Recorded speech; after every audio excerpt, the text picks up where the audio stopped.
DNA, com o Guineives Neto. Oferecimento Café Cajubá. Café, a bebida do Brasil. Cajubá, a melhor opção.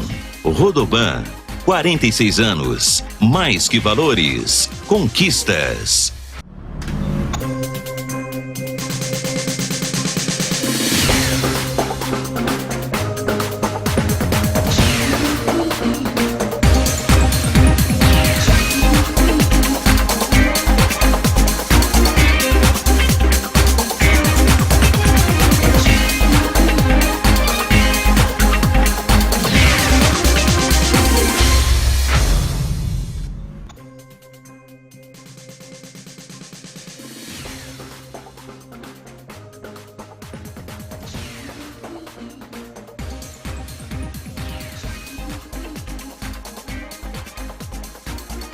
Mais um domingo, às 10 horas da manhã, aqui na Band, e nunca é demais levar até você a informação de que estamos também no site da Band, na internet, em todos os canais de redes sociais, com a minha assinatura e também no YouTube. Então é muito fácil, caso você não assista o inédito, até por sinal, uma novidade para você, que o nosso diretor Ricardo ele está procurando uma brecha aí para ver uma reprise durante a semana. E aí você vai poder assistir também aqui na Band a reprise do programa inédito, que é aos domingos às 10 da manhã, durante a semana. No programa de hoje eu trago um amigo, mas um amigo que tem um respeito, uma credibilidade muito grande, não só na cidade, em toda a nossa região. E além desse respeito, ele tem uma história muito bonita para contar. Na área da política, na vida pessoal, e nós vamos saber também dos gostos particulares dele. Eu falo com o Dr. José Luiz de Moura Faleiros. Seja bem-vindo, prazer tê-lo aqui. Prazer recíproco, um prazer muito grande mesmo. Nós estamos muito felizes com o seu programa, com o seu retorno à televisão e aos telespectadores, a quem obviamente é dirigido este programa, os nossos cumprimentos e a manifestação de apreço por você, que é uma pessoa que admiramos e nutrimos um carinho muito grande há décadas. Muito obrigado, Zé Luiz. Eu fico muito satisfeito pelo fato quando eu vou me permitir te chamar de você. Obviamente, sem dúvida. Porque se nós estivéssemos no fórum, seria senhor, doutor. Claro, não há formalidade, absolutamente. E esse nós que você colocou inclui a Magda, sua mulher e os seus filhos. Sem dúvida alguma, sem dúvida alguma. Porque eu também nutro uma grande paixão por todos vocês. Está tudo bem em casa? Está tudo bem, graças a Deus. Estamos bem, espero que os seus também estejam, né? Somos vizinhos, né? De passagem. E muito feliz por estar aqui e trago o abraço da Magda também, muito dos filhos, para você. Estamos todos felizes com o seu retorno com este programa inovidável. Obrigado. Zé Luiz, na questão do juiz, do doutor, que até eu quero essa nomenclatura doutor discutir mais à frente com você, mas eu queria falar um pouco de política, porque eu sei que é uma paixão e que você já foi prefeito? Já, eu fui prefeito no estado de São Paulo na década de 80, Rubinei. Foi um Vamos fato contar isso pro pessoal? Realmente marcou a minha vida e que eu tenho muito orgulho, apesar dessa deterioração que a classe política hoje possui no Brasil, né? Eu não me considero político, obviamente, eu sou magistrado há mais de 20 anos, mas tive essa experiência, sim. Década de 80, você era um menino? Eu era muito jovem, eu era estudante na Faculdade de Direito de Franca e, a ocasião, em 1981, eu me embrenhei pela política estudantil na faculdade. Estava propenso a me candidatar à presidência do diretório acadêmico. E eu tinha dois professores que eram políticos. O saudoso William Vanderlei Jorge, que era promotor, procurador de justiça no estado de São Paulo, meu professor de direito penal, e que estava se lançando candidato a deputado federal à época. E o Walter, que era meu professor de medicina legal, Walter Hugues Ferreira, diga-se de passagem, o prefeito de Franca atual é filho dele, está encerrando o mandato, se lançou... De geração para geração. Exato, ele se lançou candidato a deputado estadual. E em 1981 estavam preparando os partidos para a eleição que elegeria, depois de muitos anos, os governadores, os senadores, né? Porque em 81, após a abertura implantada pelo presidente João Figueiredo, criou-se o partido do Movimento Democrático Brasileiro, que era o antigo MDB, e o PDS, que era a antiga Arena. Exato. E já surgiu também o PT, né, o Partido dos Trabalhadores, com a força do Lula na militância sindical. O PT já estava começando a sua cantiga à época. Então nós teríamos em 82 a eleição de vereador a governador, passando por 2 senadores, obviamente os deputados estaduais e federais e os vereadores. Mas você já havia sugado uma série de informações e mecanismos acerca de como ser um político lá no diretor acadêmico. Exatamente. E eu tinha um outro fator. Eu fiquei órfão de pai em 1973.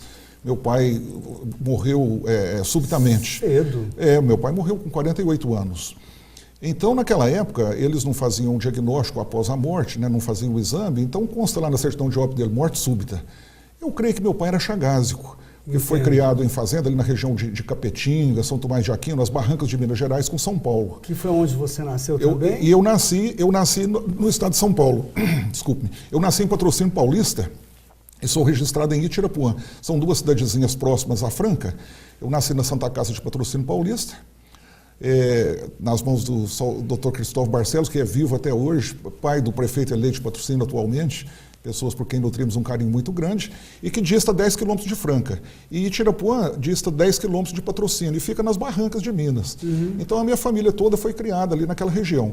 E quando meu pai faleceu, então, o meu avô puxou. Minha mãe, que era filha única, que graças a Deus, minha mãe é viva, está com 87 anos, muito saudável, muito forte. Mora lá? Mora lá.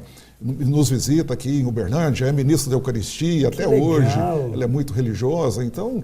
Atuante, está com 87 anos, tem vida plena, graças a Deus. E meu pai foi precocemente. Então, quando eu fui para a cidadezinha Itirapuã, onde meus avós moravam, eu fiquei ali naquela fase do ensino, na época era ginasial. Né? Na nossa época. Meu pai morreu, eu estava na 4ª série do ginásio. Quando a gente fala na nossa época, pode saber, viu? Tinha até o curso de admissão, né, para entrar. Aí, que corresponderia hoje à 8ª série. Então, eu prestei uma prova para poder ser supervisor da merenda escolar. Que pouca gente sabe disso, naquele tempo vinham os alimentos do governo americano para o governo brasileiro distribuir à população infantil. Mas essa lembrança até dói, né? Porque você eu creio que não se recorda disso. Não, talvez. mas eu não tinha o leite em pó. Não, eu não me recordo, eu não vivi, mas eu li. Então eu sei que isso existia. Existia. E aí a gente vê hoje a merenda escolar, que é um problema tão complicado, no né? Brasil inteiro, né? Haja visto o que aconteceu agora com Fernando Capês lá em São Paulo, né? Então, o presidente da Assembleia Legislativa, um jurista, né, e está envolvido com esses problemas da merenda, mas isso é outro assunto. E você ficou 4 anos como prefeito? O motivo pelo qual eu me envolvi lá na prefeitura, porque eu passei nessa prova em 1975 e o governo federal, então, nomeava nas prefeituras de todo o Brasil um supervisor da merenda, que era um aluno que saía 10 minutos mais cedo para fazer os relatórios, porque vinha aquelas PTS, na época ninguém conhecia, proteína texturizada de soja, para os alunos comerem aquilo. O que é isso? Vinha dos Estados Unidos. Verdade. Tinha que fazer o relatório. Então eu era um servidor, como se fosse um servidor público, estagiário, nos moldes atuais. E eu então ficava... Que escola boa, né? Era fantástico. Eu ficava na escola e passava por toda a rede de escolas da cidade e as escolas da zona rural. Tinha uma perua Kombi que a prefeitura mandava para fazer o relatório uma vez por semana. E eu ficava na prefeitura. Eu trabalhava 6 horas e 36 minutos por dia. Isso na época eu estava com 14 anos de idade. Então, eu fiquei na prefeitura, aprendi. Observador, aprendi o tudo. Serviço. Tanto que quando eu completei 18 anos, eu prestei um concurso na prefeitura e me tornei servidor público. E por isso eu era secretário-geral da prefeitura com 18 anos. Cidade pequena, de 7.500 habitantes, eu não tinha militância política, mas tinha amizade com todos os partidos, com todos os membros de partidos. E a cidadezinha de Itirapuã é muito politizada. O presidente do PMDB de São Paulo era de lá, o Ayrton Sandoval, que foi deputado federal. Hoje ele é suplente senador do Aloysio Nunes, para você ter ideia. Dos 18 aos 23, quando você foi eleito... Isso, exato. Eu trabalhava na prefeitura, continuei trabalhando e estudando em Franca. Então, o meu envolvimento na prefeitura, o contato com os políticos e o meu envolvimento na política estudantil fez com que eles me enxergassem e me lançassem candidato. Eu fui assim, um aborto, né? Pareci de uma hora para outra. Mas eu fui abortado colunista social também. Eu trabalhava com moda. Zé Luiz, eu sei dessa história com sua. 23 anos, você eleito prefeito, o que passava pela sua cabeça? Então, aí nós fomos eleitos para 6 anos naquela época, não é? Foi, para os telespectadores sintonizarem ou se situarem, foi a época que o Dr. Zaide foi prefeito de Uberlândia a primeira vez, né? Aquele mandato é bom que sintoniza. Da década de 80, Isso. naquele período, né? de 82 Ótimo. até 88. Então fomos eleitos para 6 anos. E eu era o prefeito mais novo do meu partido no Brasil, o segundo mais novo do Brasil. Então, de princípio, quando eu fui empossado, eu já fui visto pelo governador à época, que estava no finalzinho, o José Maria Marim, que tinha sucedido o Paulo Maluf, mas junto comigo, na época, já tinham sido eleitos os governadores, e o governador de São Paulo era o Franco Montoro. E a sua memória é fantástica. O Orestes Quercia, o também, vice. Né? Felizmente... Só falta você dar o CPF dessas pessoas, né? Eu tive contato com todos, né? Mas eu tive uma dificuldade inicial, que é uma coisa interessante que aconteceu, porque eu não fui eleito no PMDB. Eu fui eleito no PDS. Olha. E em 1982, ganhar a eleição no PMDB era muito fácil, porque as pessoas queriam votar na oposição. E o voto era vinculado. Você tinha que votar de vereador a governador no mesmo partido. Então, aqui em Minas, quem votava no candidato a vereador de Uberlândia e no candidato a prefeito de Uberlândia do PDS ou do PMDB, tinha que votar nos candidatos também do mesmo partido. Então, quem votou aqui para prefeito no PMDB teve que votar no Tancredo. Eu me lembro disso, porque do outro lado era Exato, era a Arena, que era o meu partido. Né? Então, quem votava lá em São Paulo no partido da antiga Arena, que era o PDS, tinha que votar no prefeito. Mas, na época, o candidato a prefeito, a governador de São Paulo, era o Reinaldo de Barros. Ele não tinha força. Reinaldo de Barros. Ele não tinha força. Os candidatos a senador eram o Ademar de Barros e o Papa Júnior, que era egresso da Associação Comercial de São Paulo, juntamente com Guilherme Afif Domingos, etc. E os candidatos do PMDB a senador eram nada mais, nada menos do que o Fernando Henrique Cardoso e o José Serra. Que isso? No PMDB. Foi muito rico, né? Foi muito rico. E eu convivi com todas essas pessoas. Eu convivi muito com todas essas pessoas. E aquele momento, então, para votar em mim, que era candidato jovem, com 22 para 23 anos do PDS, não podia votar no Franco Montoro, não podia votar no Zé Serra, não podia votar no... Olha a dificuldade. Quer dizer, então, que como adolescente, como menino, como garoto, no interior do estado de São Paulo, nem passava pela sua cabeça o desejo do magistrado. Absolutamente. Ou algum outro desejo, porque você foi levado, né? Fui levado. Na hora que você viu, você era prefeito. Eu tinha intenção inicial de trabalhar com sapato. Eu amo sapato, porque meu pai era da área. Né? Não, ele é Franca, né? Franca, ele é o reduto. Dizem que Franca é uma ilha de mineiros cercada por sapateiros. Né? E é verdade, porque lá todo mundo é mineiro, é interessante, está nas divisas ali, divisa seca. E eu tinha essa intenção, mas quando me embreiei pelo direito, a minha intenção era a magistratura. Eu tinha muita amizade com o juiz de Patrocínio Paulista, doutor saudoso, de saudosa memória, Carlos Alberto Bastos de Matos, uma pessoa magnífica, um homem culto. Então ele me entusiasmava, sabe? Eu vou te interromper para chamar o primeiro break comercial, mas você vai me responder essa próxima pergunta só depois do break. Eu quero saber para você, se eu fizer assim, ó, é o quê? Uma guitarra, né? Uma guitarra, um violão, mas provavelmente uma guitarra. Uma guitarra, assim. Exato. Se eu fizer assim, vai ser um violão, um contrabaixo, né? Provavelmente um violão dedilhado ou um contrabaixo. E se eu fizer assim... Bateria, né? Então é justamente sobre isso que nós vamos conversar sobre no próximo bloco. Música com o juiz José de Moura Faleiros. Até já.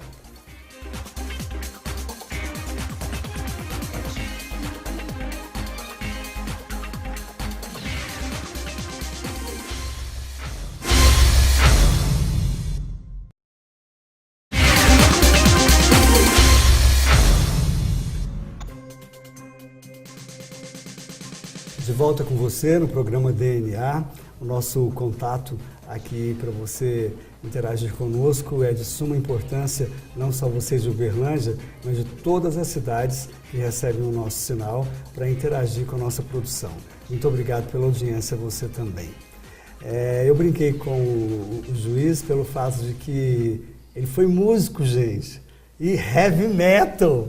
Me conta essa história. Ah, meu Deus, que fase interessante. Os arroubos da juventude, né, Ugni? Então, em 1975, eu, garotão, 76, adquiri gosto por bateria E tinha um grande amigo em Franca, o José Antônio Gandolfo, que hoje eu acredito que ele ainda seja o diretor de palco dessas duplas, Jean Giovanni, do Rio Negro Solimões, que são baseados em Franca, apesar que o Jean Giovanni se separaram. E o José Antônio Gandolfo, então... Gosto muito do Giovanni. O Giovanni, o Marcelinho. Isso. Da nossa época lá. E o José Antônio me ensinou a tocar bateria e eu participei. Tinha uma banda influenciada pelos Secos e Molhados na época lá, que chamava-se Sábados e Feriados. Eram todos estudantes, profissionais, e que só podiam tocar nos sábados e nos feriados.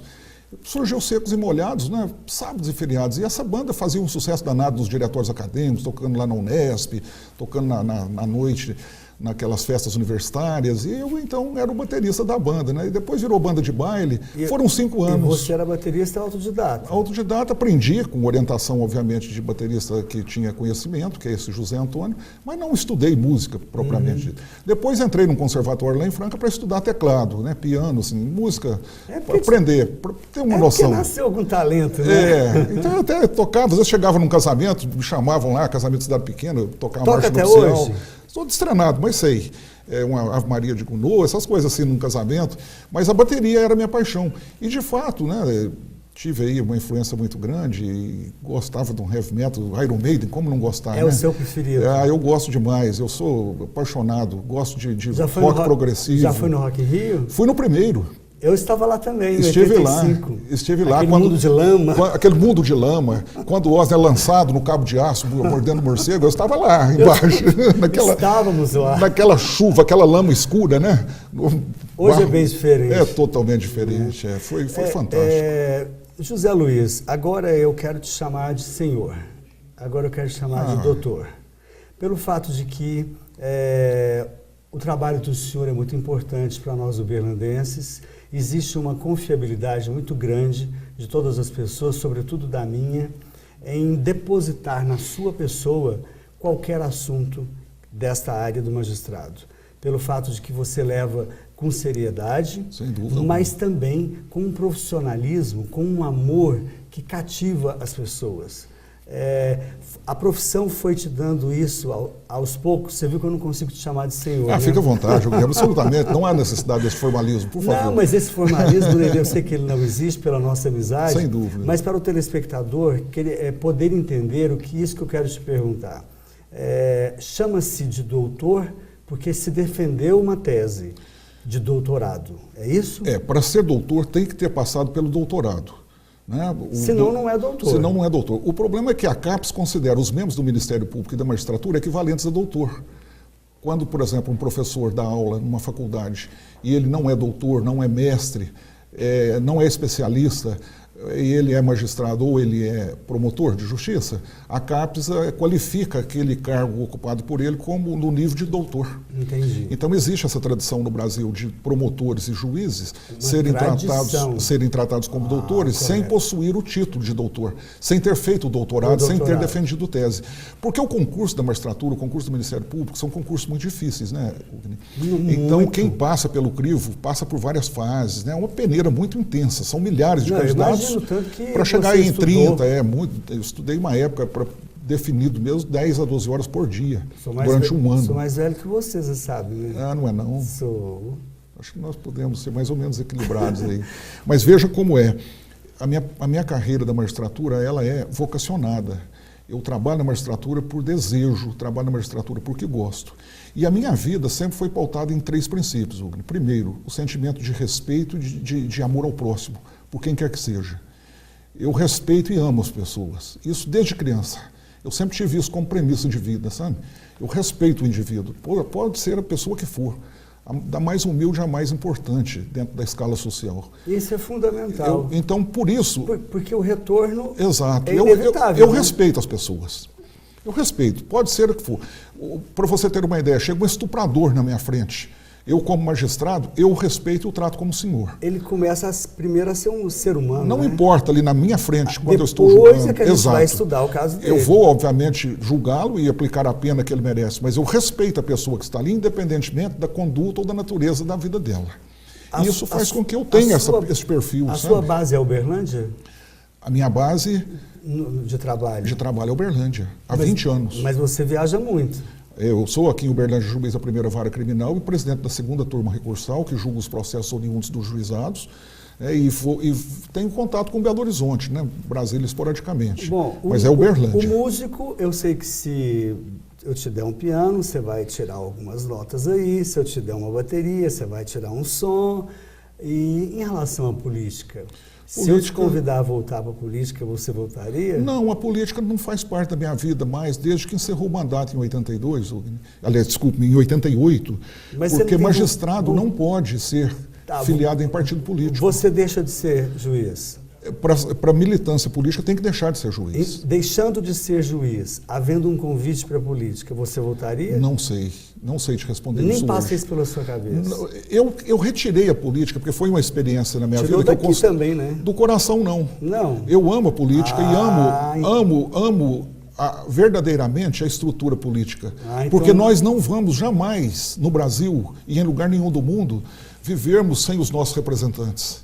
Agora, eu não amo a classe política nos moldes atuais. Correto. Isso é que é decepcionante. Dentro desse contexto, já que você não ama a classe política dos moldes atuais, eu queria o seu comentário sobre a questão do governo Gilmar, Odelmo ter voltado, e também sobre essa balbúrdia que acontece no mundo inteiro, né? Inglaterra sai da comunidade europeia. Olha que coisa impactante. A França está saindo tá complicadíssimo, também. Né? Donald Trump acaba de ganhar nos Estados Unidos.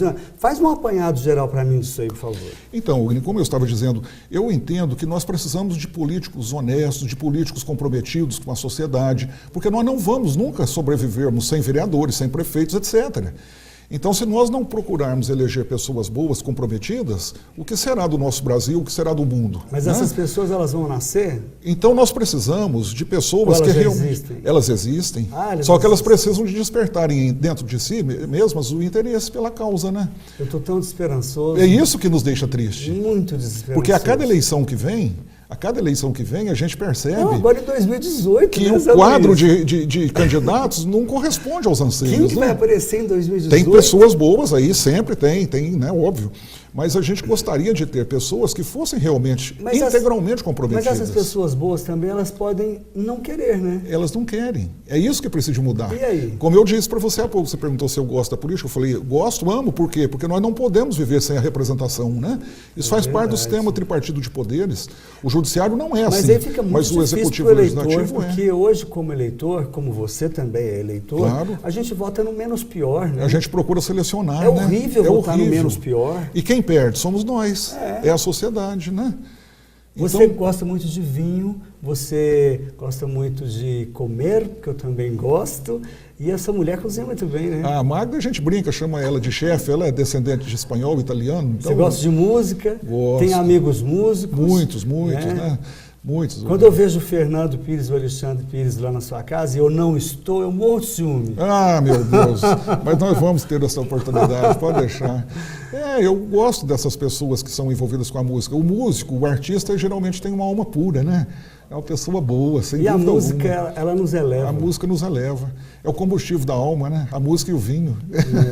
Moderadamente. É verdade. O use com moderação, né?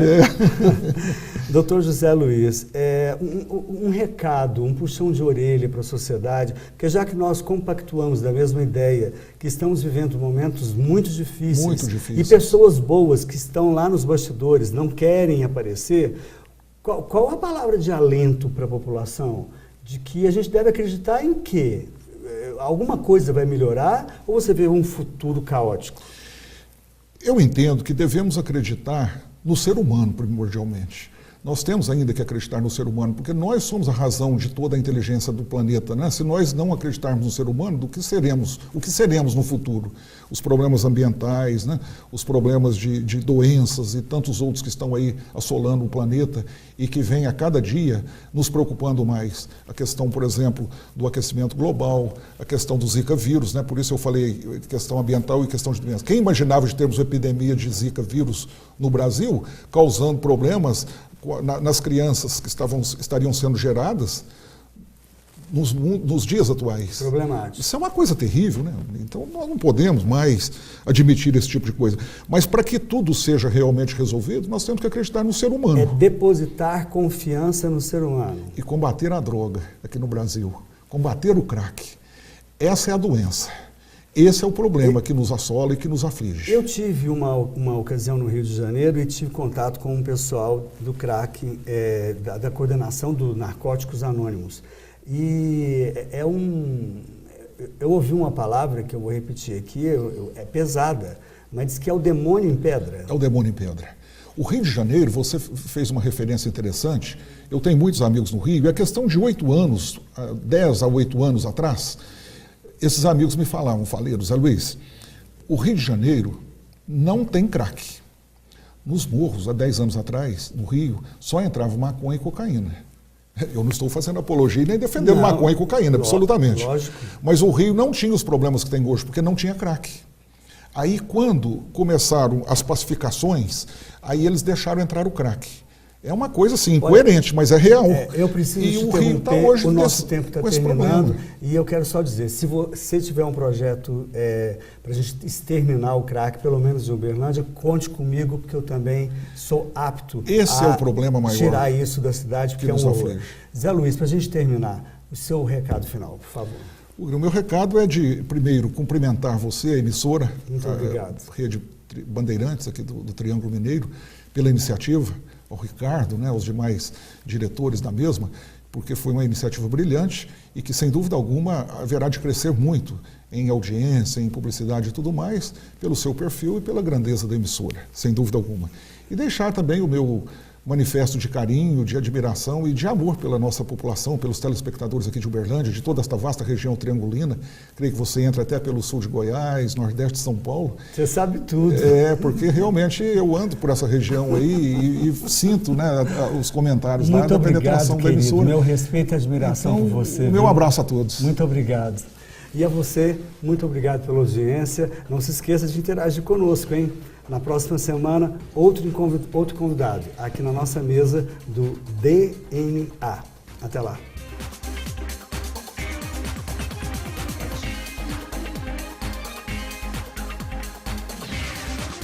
DNA com o Guineives Neto. Oferecimento Café Cajubá. Café, a bebida do Brasil. Cajubá, a melhor opção. Rodoban, 46 anos. Mais que valores, conquistas.